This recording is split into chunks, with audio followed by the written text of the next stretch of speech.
is Yanni.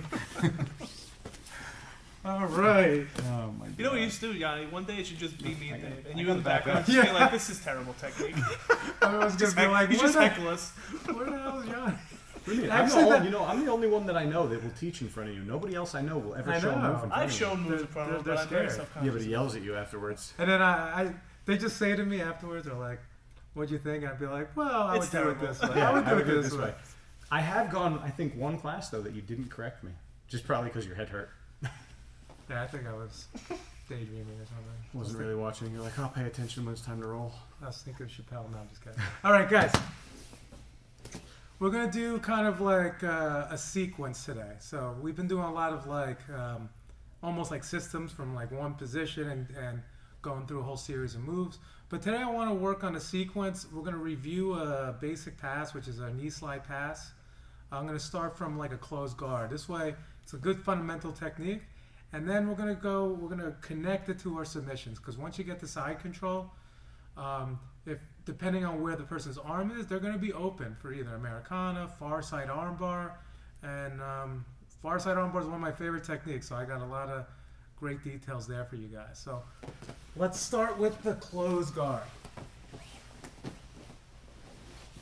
All right, so here we are in the closed guard. The idea here is I have to have my posture. In fact, last week we worked on attacking from closed guard, which a lot of it required like Dave like dragging my arm across or getting to an overhook, right? Dragging the arm across or getting to the overhook and attacking, breaking my posture. So I can't let that happen. So I'm gonna start up nice and tall. I'm gonna put both lapels in one hand, grab the lapel, and then what I wanna do is I wanna turn my hand in so that my hand is facing forward like this, and I'm gonna hold him right in the center.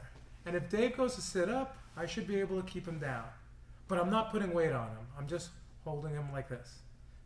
My other hand, I'm gonna look for the sleeve. If he's hiding it from me, I wait for him to use it eventually. Eventually he's gonna start using it, and I'm gonna capture it, pushing it down into his hip. This is the side that I'm gonna stand up first, so the same leg comes up first, up, and then my other leg second. My knees are pinched. I try to wedge my knees under his hips to keep his legs, his hips elevated, making it hard for him to keep his legs closed. And then I'm gonna switch my hand to the other sleeve, and I'm gonna use two hands right here to hold him up nice and tall. Now I push on his knee, I'm looking up towards the ceiling, and I push straight down. Okay? Now, right from here, I'm gonna go to a knee slide pass. So what I'm gonna do is, this hand is pushing down, this hand is gonna change to the hip. I step in with this leg at the same time. Almost at the same time, I take my other leg and step out. Squatting down nice and low so that it's hard for him to put a reverse De La Riva hook. Then I'm gonna put my head on his shoulder right here. On the same side, I'm gonna overhook, and the other hand I underhook. Then I will drive my head all the way to the floor. If I do this right, my shoulder should be in his throat and my hand should be really high. Now I just slide through. At this point, I gotta flatten him out. So what I'm gonna do is I'm gonna walk my hips into him, flatten out, and I get my side control. And already I see the arm is in position to attack. So let's go over that one again. So I'm over here, I'm making grips. Sometimes people always ask me, what if the person is making a grip here and stuff like that? If the grip is breaking my collar, breaking my posture, I mean, then sometimes what I can do, if I have trouble breaking this grip just with my hands, is I could just duck my head to the other side, and then I start building myself back up. Before that happens, I would like to grab the sleeve with two hands, bring my hips forward and my head back, push it away, and now I start pushing it down as I make my grips. Okay? If my head is down, I can't pick my head up, I'll just duck my head underneath. It comes to the other side, now I push off his chest, I break his grip, I make sure he doesn't make a grip on me that's gonna break my posture, and I make my two grips. Now I go to stand up, 1, 2, pinch my knees together, pass the sleeve, arch my back nice and tall, and then I open. Let go of the sleeve, you don't need the sleeve anymore. I go to the hip, step out into my side squat here. This leg is straight. This leg's completely squatted down, so he can't put in a reverse De La Riva hook. I put my head in nice and tight, get my underhook, and then drive my head to the mat. Pull up on the arm, slide, and of course, if I just go to my knees here, I'm making a little bit of space for his knee to come back. So before I go to my knees, I'm gonna back my hips up to rewind his knees. Again, nice tight side control. All right, so that's always the first part of our sequence, knowing how to go from a closed guard, basic technique. It's like a review of our guard passing classes, and going right to side control, putting the person flat, getting ready to attack. Now, I have a question on the grip break. Do you ever go with the heel of your palm to the heel of the palm? So like if you just have a grip on me, we don't even have to go closed guard. Right here, do you ever just put to help you break that? Oh yeah, you could do a hand. There's a few ways. You can do like, sometimes if you could do two hands and turn my thumb away like this, and that you can sometimes break the grip. So you're not locked, set in stone on your grip. Yeah, how you break the grip isn't super important. Sometimes you'll find that it's a little bit more effective to turn their hand, but sometimes that's not available. Sometimes they're gripped, like their wrist is bent, they're pulling in, and you can't get a good grip on their hand. The sleeve will always be there. A lot of times when I watch like judo guys fight from the feet, when they do the grip breaks, if you do a collar grip, they rarely like grab the hands. They almost always are grabbing the sleeves. Okay. Probably because it's always going to be there. Yeah, and what's the quick. line for? You know you can't grab individual fingers. Like, how much of the thumb can you grab? Like, if you grab the meat's okay, but when does it start to become illegal? Basically, it's fine. Like, I can grab just the fingers too. Right. You just But can't all have an of them. individual. Right. Yeah, you're not gonna look. You can't. You can never grab individual. What about the thumb itself? Like, just the. That's my hand. Yeah, I would go over the Okay. thumb anytime I make a grip for the hand. In fact, a lot of times when you're controlling someone's hand, it's good to go over the thumb too. Like you can kind of turn their hand away. Now the palm of their hand. Yeah, it takes all my. Exactly. Yeah. Then he's probably going to pull away, and then this is when I start setting up another grip. Well, that's you know? one of the reasons we always say to make a fist, because you're a lot stronger your hand Yes. when your fingers start to open up. Cupcake. Exactly. Those are the cup. That's how you hold a cupcake, right? We don't want cupcake. I use that. Yeah. From you. From you. What was the guy's name that was showing you that? Dustin Deans. What's that guy doing now? It's a good question. We should have that guy on. I know. You should get that guy for the podcast. He's hilarious. He's a funny dude, but he's down in Florida. Oh, okay. Road trip. Let's do it. Road trip, yeah. I love the seminar. We did a seminar with him. I did a seminar with him. It was in Woodland Park or something. And We still talk about that guy. We I still use his know. terms. We did an armbar for an hour straight from the guard, which was kind of like a miserable seminar for a while. But by the end of it, my armbar was killer though. And a lot of his little isms that he used to like describe stuff were humorous, but they are very effective. So let's look at what happens when we pass the guard into side control. So Dave, I want you to lie down over here. After I pass the guard, if Dave's arm is over my shoulder, this is great, and this is when I'm going to start working on my far side armbar. But let's first on working with if the person gets their hand to this side. Can we switch sides? What's that? Switch sides. Oh, yeah, sure. Got a bad elbow? or Yeah. something? So if he puts his hand on this side, okay, I can't just go for an arm bar here because if I try to pull up, I'll have no grip on it, you know. He's got a good frame here too. He's going to use his elbow to push my head up. He's got his hand across my shoulders. Very easy for him to recover guard. So what I like to do here is I like to open my elbow to pull his elbow away from his body like this. All right. As I do this, I start bringing my hips on top of him here, and I make myself nice and heavy. Now I put my head forward as I start taking my other hand out, and I grab the wrist, pinning it to the mat, bringing my elbow around. Sometimes I don't need to, I can keep the hand under the head, come around, and I can use my other hand to grab and pass. Most of the time I actually will let go of his head because it doesn't matter at this point whether his head is free or not. Like a lot of times when you hold someone's head, it's to keep them looking this way and hard for them to shrimp, right? But at this point, I'm so far up that's very difficult for him to shrimp anyway. I can let go momentarily. I have his shoulder pinned. I put my elbow next to his ear, grabbing that wrist, keeping it as bent as possible. And my other hand grabs my own wrist. So, for this Americana, most guys, like most adults in training and class, their shoulders are shot, so you don't even have to like do much in order to make them tap. But someone more flexible, like a younger kid or a girl, that have more flexibility in their shoulder, you have to get this move right for it to work. So I'm gonna kind of demonstrate why this move works and when it doesn't work.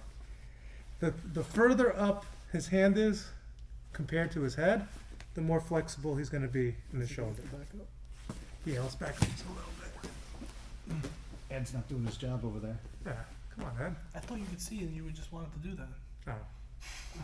So look, the higher his hand is, the more flexible his shoulder is. The lower his hand is and the closer his elbows to the body, the tighter. It doesn't even move at this point. Yeah. So that's kind of what I need to happen. So once I come here, I grab and I get my figure 4 grip. I have my Americana. I don't want him to extend the arm. So what I like to do is I'm going to put my head down and start pulling my elbow back. I didn't even start lifting my elbow up. But a lot of times just pulling the elbow back, that might get the tap right there. I want to try to get this elbow as close as possible. Finally, the last part of it, I'll do it up here where you can see what I'm doing here. I put weight on my elbow and I lift the other elbow up. Now I'm like posted on this elbow here, and this one is light. Combining that with this and this, you're going to get a very strong submission. So a lot of times you finish that knee slide pass. I just did this knee slide pass like this. As I get to side control, he starts putting his hands in here. I open my elbow to bring his elbow away from his body. I come forward with my chest and grab. I grab my own wrist. I start pulling it in first, okay? If you allow this arm to get up, you're gonna get to a point where the person on bottom has more leverage than you do. Because now look how far away my elbow is from my body. I don't get as strong. I get stronger when I pull in. I come in, I pull in, and then I pull up. I'm the best partner for this. You know what? It's I know from class, like I would say like 80% of the guys in class after a certain age or whatever, or a certain weight too, like maybe lighter. What the hell are you trying to say? You're big right now. You're part of the 200 club. Oh man. Well, I'm just saying, like, if sometimes guys that are like featherweights and stuff like that have a little bit more flexible shoulders, I find, then got heavier weights usually have bulkier arms and from all that lifting, you probably do with your Cookies, they're heavy. cookies get heavy. So the idea is to like get that elbow down and up. I mean, my shoulders are really shot. If you see me doing the yoga classes with Lauren, I'm like barely touching my hands behind me. Lauren's hands are like even with her head. I can't either. Those are rough. Actually, the one yoga class we did all shoulder stretches. I got Indian clubs to start. Ah, there you go. But Lauren showed all these really nice wall stretches. You do them for each one, and it really killed my shoulders. So that's always the first submission I usually go to for beginners, as like when you get side control. If the person's hand is here, you attack that, okay? A lot of times when you're a beginner, you get caught with this submission once or twice, and then you start avoiding it. You start figuring out, what can I do to not get caught in this? I feel like you should never get key locked unless the person's like 100 pounds heavier. Yeah. Because it's very easy to just lift your arm up, but then the next move is going to come into play. Exactly. This is where the next move comes. If the person just doesn't put their arm where they can get Americana'd, and they're just like hiding it, then they're more susceptible to a standard armbar. So let's look at that one. I could do either side. Which side you want? Let's do the original side then. 'Cause this is the side that I usually pass to. So I underhook. I come here. I flatten him out. I come here. Now maybe he did have it here for a second, and then when I started putting pressure, he moved his hand to the other side. So now I'll just keep it here. This hand I'm just hooking right around his shoulder. I'm going to use this hand on the mat to pull him up. I want to expose his shoulder a little bit more, so I want to pick it up off the mat. Then my elbow comes in front of his chest, and I kind of dig my wrist into his armpit. So I come here. And then the pressure is like this. I move my head towards his hips. And this leg becomes light, but puts a lot of pressure on his ribs. Similar to when we were doing the Kimura from north-south. Only it's with the inside arm here. Okay? Now, I'm going to look to step over his head. A lot of times, Dave may use his hands to defend. So let's turn a little bit. To avoid this hand, what I'll sometimes do is I'll move back and I'll use my inside foot and I'll hook over his bicep. Now he can't block me from stepping over. And I come across. Spin. Curl my knees. Look, both legs retract as close to my body as I can. This is my control hand. I always elevate it so it's hard for him to pull out. The other hand catches the wrist to turn it slightly away. And then I grab the thumb and I pull it.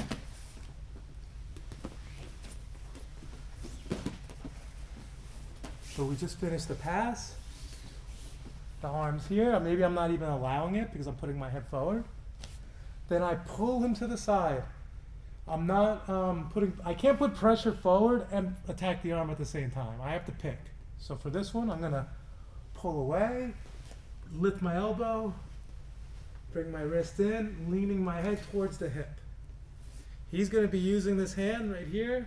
So I'm just gonna hold it in place, trap it with my inside foot, and then step over. This actually does another thing too. Another benefit of stepping over his bicep is when I spin, it puts my foot next to his head.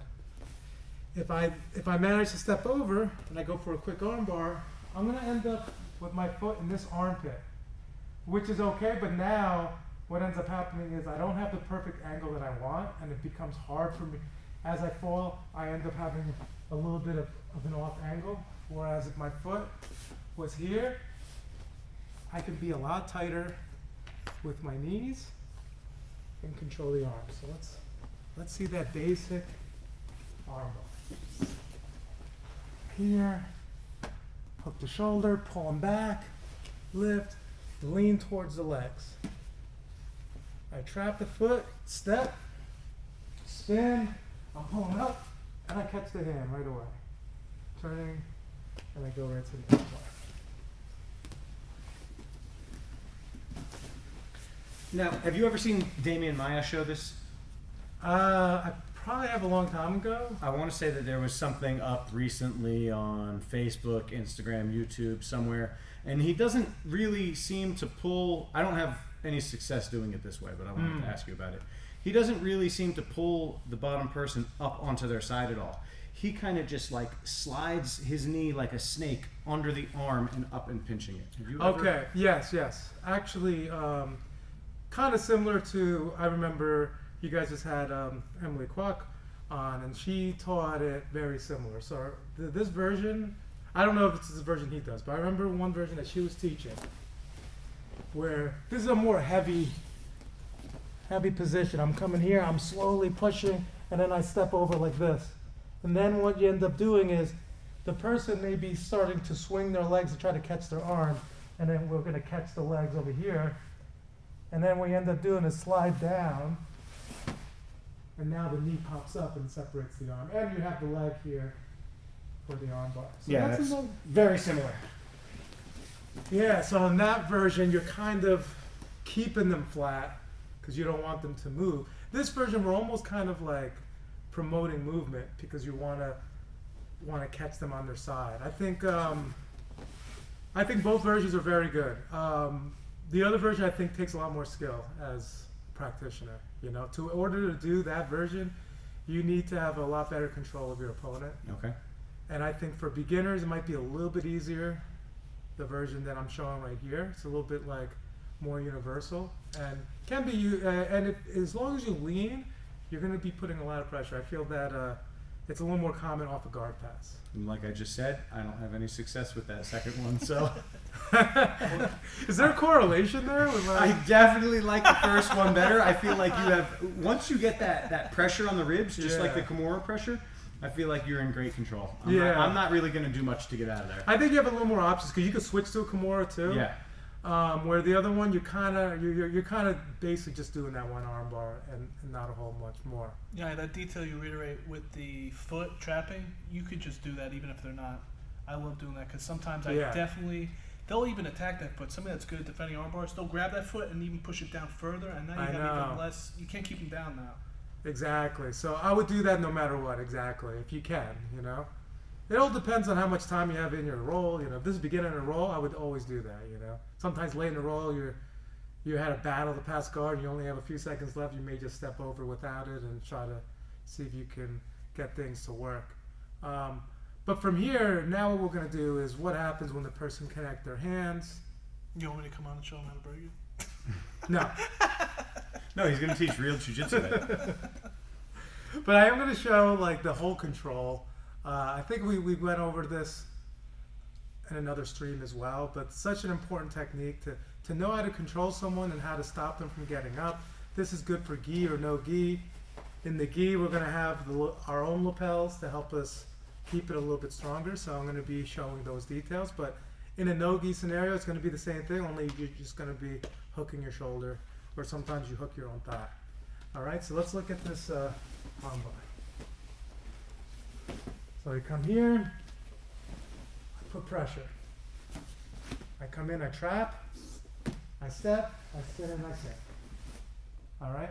So here's the thing: whenever I sit and we're in this position, for me to break his grip and I don't control the upper part of his body, it's going to be very difficult. So I don't want to be here with my knee against his lower back when he has his hands connected. If his hands aren't connected, I'll finish the armbar that way, right? If I got to here first, I don't need to step over.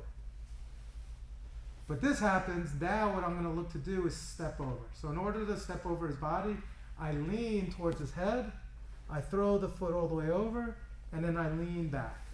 And I like actually stepping right here on his bicep, touching my heel to my knee.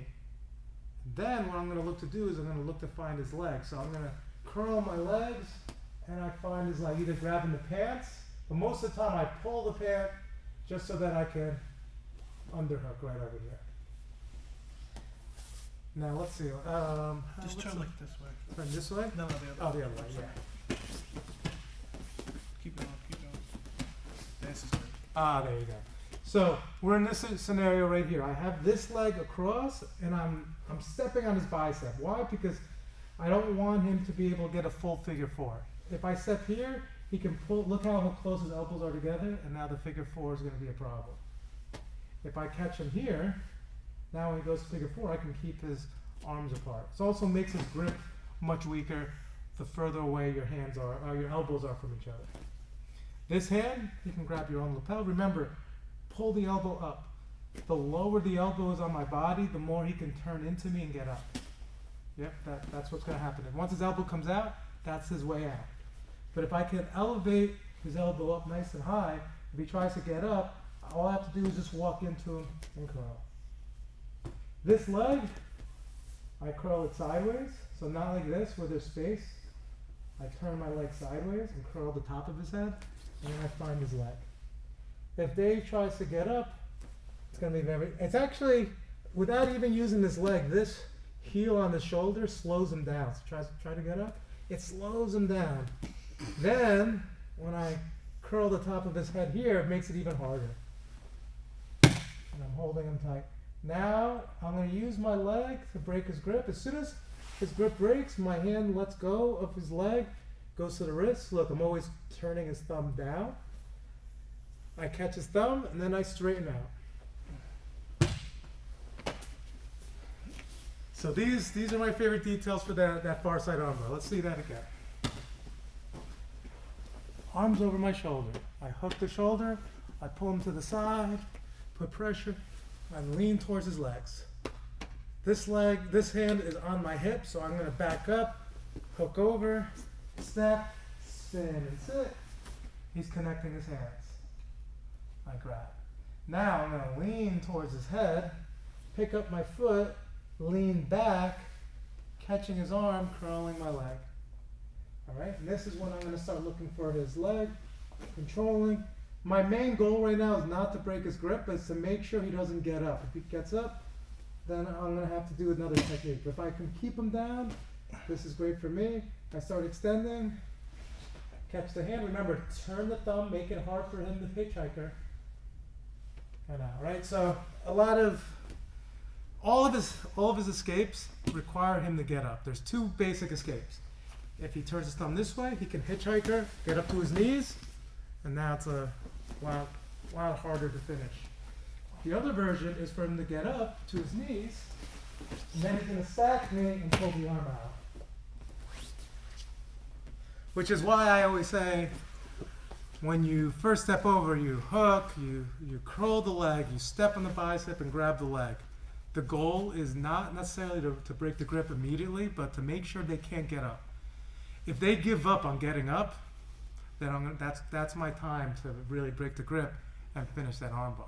But if they're able to get up, there's a good chance they'll be able to escape anyway. Didn't say you escape every time you let me put you in armbar position.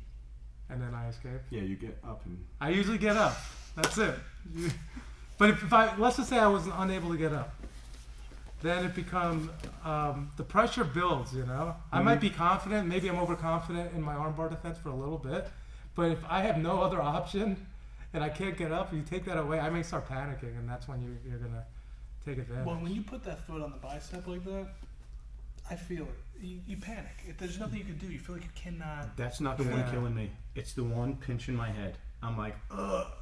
And that's what So they do two show. different things, right? So the one on the bicep, what it's doing, it's making it so you can't do this, because this is the strongest grip for defending Well, no, an that's armbar. why I panic, because I need to. This is what I need. I don't know, care about getting up. I you're need to going protect for the myself. thing that is most important to you. You're looking for this, and when this is denied from you, you start thinking, "Whoa, what am I going to do now? Now I have to try to circle my hand." Oh, you don't want to. What a lot of guys do is they'll try to cross their feet over your arm instead of putting the bottom foot on the bicep. They just kick it through, and then they put the other one through, and then they try to extend their legs and open it this way. Yeah. So that's one of the reasons that isn't as strong is because you're unable to keep your knees together. Like, so this type of position, my heel and my knee are touching.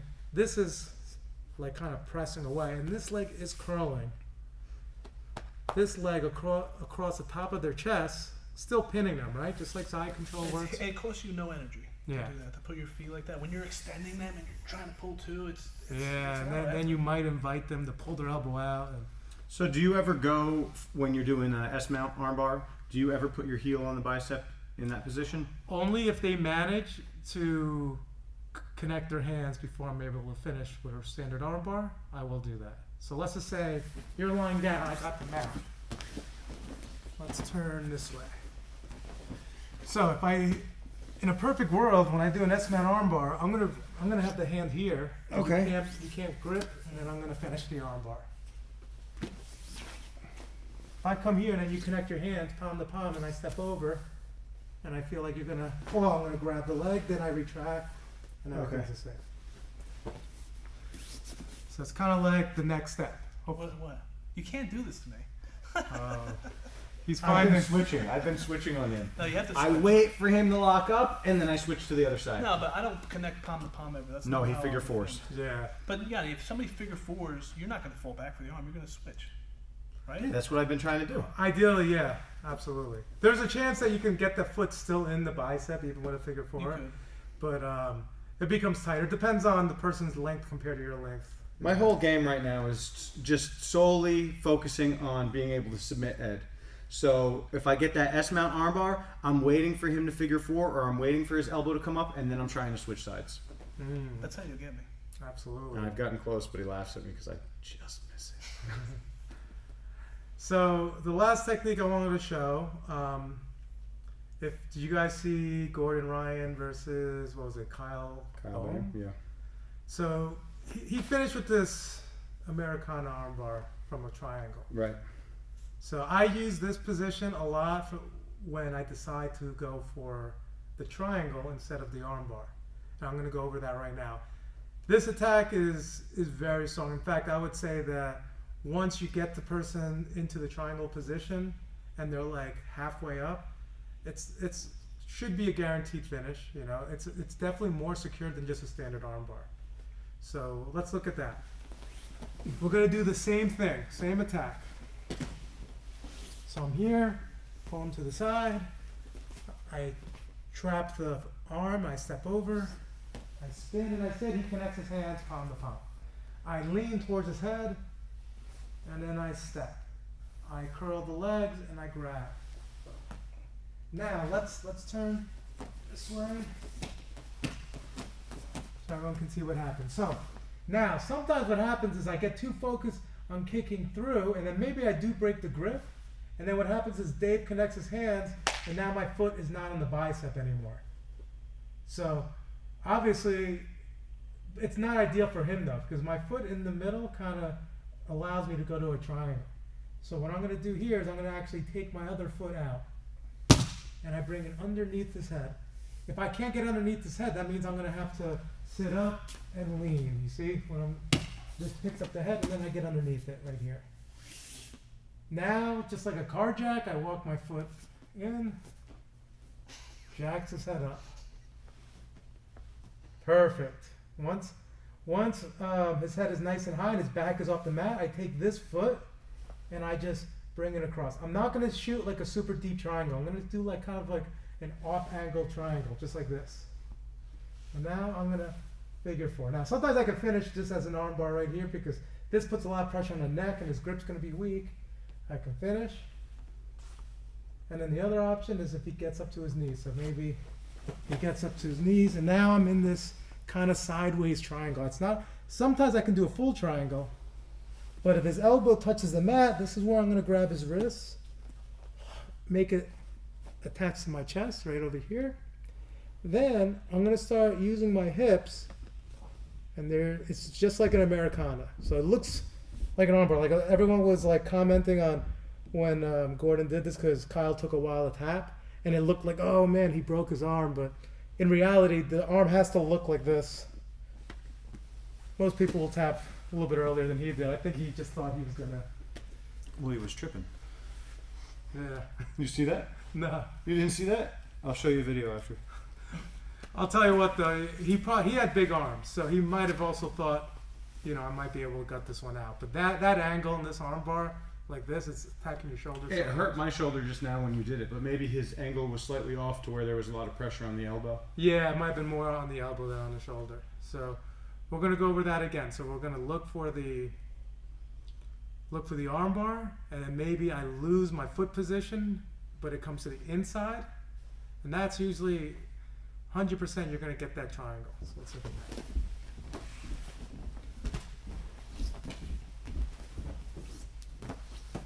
I forgot to push the wipe. That's all right. Come here. Maybe we'll do it from this angle. So what ends up happening here is you can see my feet a little better. Maybe I do manage to break, but I slip off and he re-grips. So when this happens, I take my leg out. If I have to get his head to come up, I might sit up and fall just to get underneath his head. Then I walk my foot in, and this just kind of like jacks his head up, his upper back off the mat. Then I take my foot right around his neck, and then I figure four. This is really tight. Sometimes people just tap to this, or you get the straight arm bar. Then he gets up. So my triangle isn't perfect, so it's hard to choke him with this. But let's turn a little bit so that flip all the way around. Everyone can see. Let's Too closer. yeah. So I have this, let me actually turn a little bit, because a lot of times this is what happens. I allow his elbow to touch the mat, and I do a triangle. It almost looks like I'm doing a reverse triangle, but it's standard triangle because this leg is around his neck. Then I'm going to go look for his hand, bend his arm, and attach his wrist to my chest. So one hand grabs like this, the other hand hugging like a standard arm bar. So I come here and here. My back is off the mat. Now I start using my hips.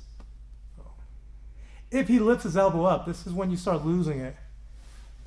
So I can just go to grabbing my shin, and then I finish my triangle standard.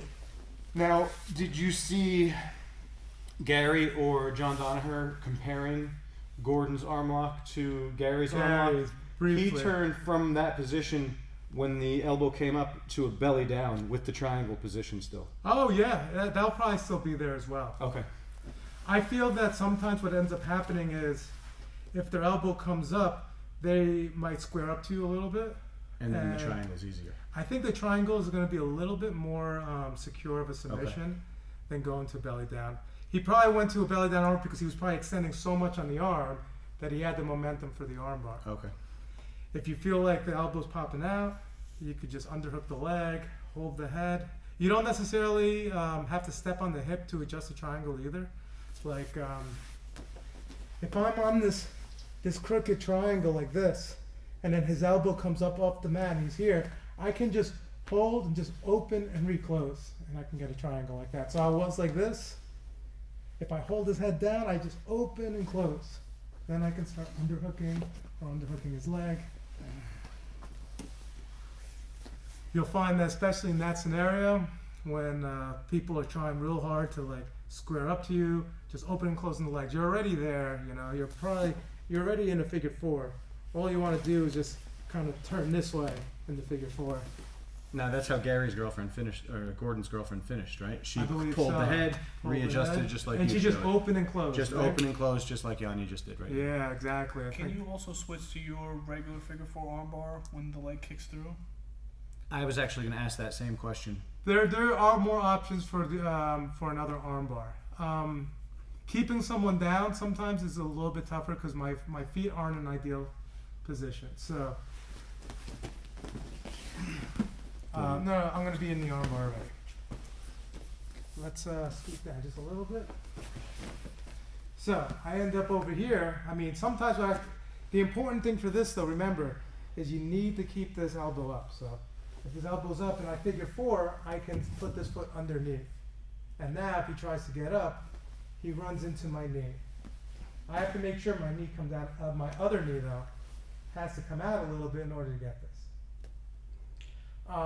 This is great. However, I would always say this triangle's stronger. Because Now, what are the finishing details from there? Because that looks very similar to the position that Craig Jones had Gordon Ryan in the EBI overtime. I don't remember the details when he was in that position. It was Gordon got out, so that's why I'm asking for the finishing details. yeah. So I'm here and here. The idea is I want my knee here, right next to your hip, because that stops you from turning into me in this direction. This knee in front of the other shoulder, this stops you from sitting up, right? And then everything else is going to be the same. I have to get the elbow nice and high, and then I'm going to control the wrist, turn it down, the other hand, come up. And since I'm not stepping over the head, I'm just going to start using my hips in this kind of like off-angle direction. So the biggest thing right now is the wrist control. Yeah, absolutely. Whenever you're doing this type of armbar, you have to control the wrists good. Sometimes people will do the same armbar like this. And now this looks as good, but his elbow can move a little more, and he has a chance to start getting up. Oh, up, okay. Yeah, you see I'm losing the elbow, and you can pull the elbow out. So that's why it's like I'll take that extra second to come down, almost like I'm looking around your back like this. And I can armbar this way. I feel like that one, you're gonna feel like everything locks up real tight. Yeah, that knee in the ribs right there is death. I panicked. Yeah. Like you guys were talking about panic. The knee in the ribs is what made me panic right there because I feel totally immobilized. I tend to use that a little more. Maybe if I'm doing like from bottom and I roll and the person rolls and I end up already in that position, I just adjust my figure four and keep them there. I can see what you're saying with the first move being stronger, especially against a stronger person that has a stronger grip. It's a big fight to kind of break those grips. Because what you're doing when you capture the head is you're bending their neck as well as locking the leg. And someone's spine bent like this is hard for them. But here, if they can just go like this, but their head is is fairly straight, you know, they can move their head around, they can hold on so much longer. And then you get the double trouble of the neck, the arm. You know, that's definitely, that's why I would say look for the triangle It's a first. little more work. That's why I don't like to do it, but it's worth the work. Yeah, it's worth the extra bit. And then once people get put in that triangle position from that armbar, you know, they know it's beginning to the end, so they're going to start really like bridging and trying to get the arm out. So hopefully you'll keep them right there.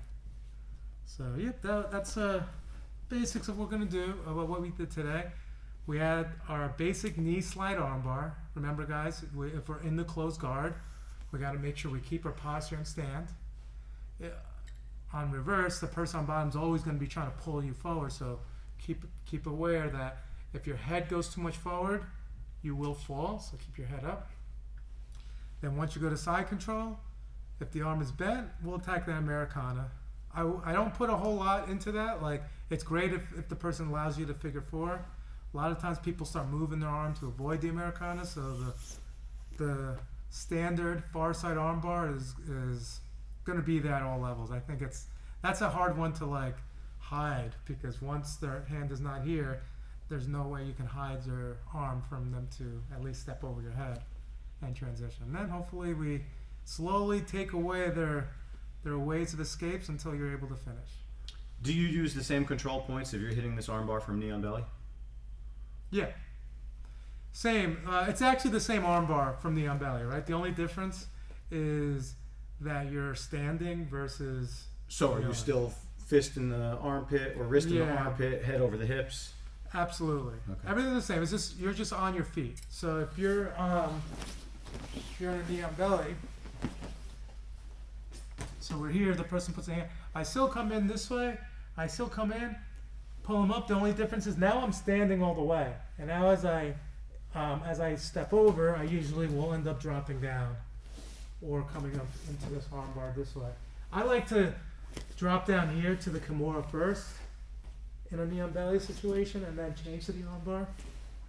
Is that because of where my arm is trapped? Yeah, because on my knees off the mat, I can't put enough pressure for you to keep you from pulling the arm back. Okay. So maybe going to a Kimura is a little bit stronger an issue, but it's the same armbar, just a little bit further away. You know, the setup is basically. I think I learned that specific setup from the belly first, and then I ended up learning it again from side control. You know, especially the Mendes brothers are big on this technique. A lot of their knee slides, the arm bars, could be a nice little drill. You just knee slide arm bar, just speed drill it, so you get a lot of reps in a minute. As long as everyone's hitting all those control points, I feel like your control from that position is much tighter now. Yeah, absolutely. The elbow in front of the chest is a humongous detail. It isn't a big detail. That one is something that, like, once I started realizing the reason people were getting up, I would know immediately. They're like, I'm like, oh, the elbow got out.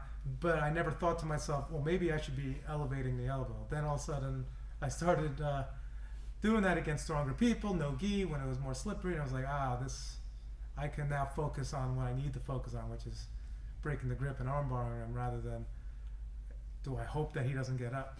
You know? If you can keep them down, that's the way to do it. All right, guys, thanks for joining us. These guys had a great podcast today with Roberto Jimenez. I really enjoyed this one because you really see, like, Roberto's motivations are just very pure. Everything is about, like, he's not based on money. He's not based on titles. He's done it his whole life, and his whole life is kind of like his philosophy is in all aspects of his life, which is very, very eye-opening for such a young guy. You know, he's like, what, he just turned 20? Just turned 20, yeah. And so, May 19th, I think, or May 20th, like right around there. Yeah, that's around when I turned 40. So. Well, Ed looks 40, so. He told me I looked younger. Yeah, did you hear that? Oh, yeah, he said late 29. 20s. What? He's like late 20s? It's a good thing I talked to him about that beforehand. You think it might have been a language barrier? Maybe he was trying to say late 30s? All right, guys. Thanks for coming. I'll see you on the next one. Thanks.